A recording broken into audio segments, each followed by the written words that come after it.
E aí, man, tudo bem? Espero que sim. Nesse vídeo vou falar sobre o que é um fascismo e como ele funcionou ou funciona. E para os que querem uma intro no começo do vídeo, me façam uma, porque não tenho intro.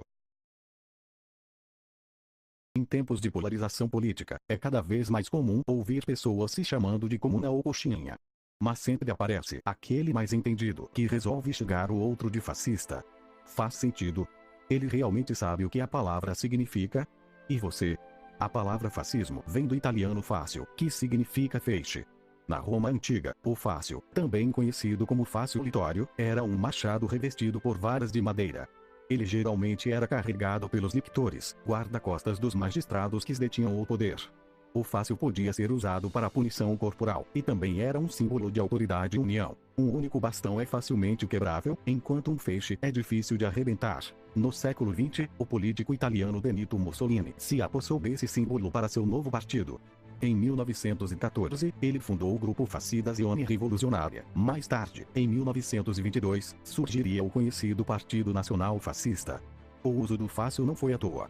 A Itália enfrentava uma profunda crise desde sua unificação tardia, concluída em 1870, e as consequências da Primeira Guerra Mundial, 1914 a 1918, pioraram a situação.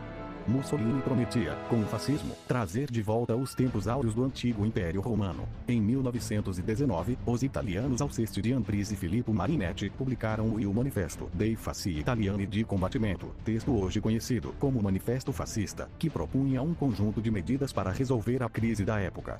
Nas décadas seguintes, o termo fascismo passou a ser usado para designar as políticas adotadas por Mussolini e seus seguidores. O regime de Mussolini começou oficialmente em 1922, quando ele assumiu o cargo de primeiro-ministro da Itália, e foi um sistema político nacionalista, imperialista, antiliberal e antidemocrático. Ele implantou um governo totalitário que privilegiou conceitos de nação e raça sobre os valores individuais. O fascismo italiano quase acabou em 1943, quando os países aliados invadiram a Itália, durante a Segunda Guerra Mundial. Mas os nazistas ainda deram uma segunda chance ao ditador. Os alemães reocuparam a Itália, resgataram Mussolini e o levaram para o norte do país, onde ele tentou restituir seu governo. No fim, em 1945, os aliados tomaram o norte e Mussolini foi capturado e fuzilado por guerrilheiros da resistência italiana. Seu corpo foi exposto em praça pública. Com a derrota da Itália e das forças do eixo na guerra, fascista virou um termo pejorativo. Mas, o que exatamente foi o fascismo? Nem os maiores estudiosos sabem definir com precisão.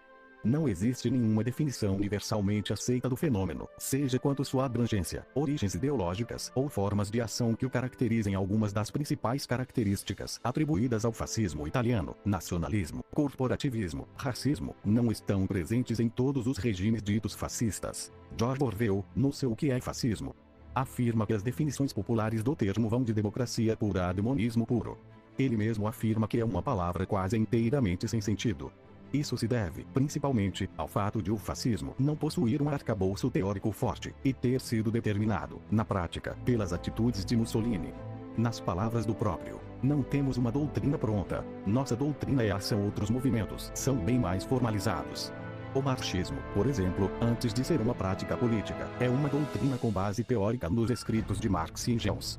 O nazismo, mais próximo do fascismo, teve no livro Mein Kampf, Minha Luta, escrito em 1925 por Adolf Hitler, seu manual de instruções.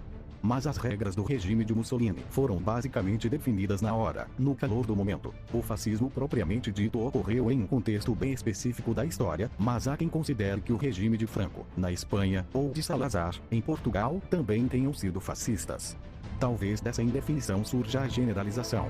Hoje, a palavra virou sinônimo de extrema-direita, mas é usada até para se referir a totalitarismo e autoritarismo, o que não faz sentido, já que o regime comunista de Stalin foi ainda mais autoritário que o de Mussolini. Em suma, a própria definição de fascismo é relativa.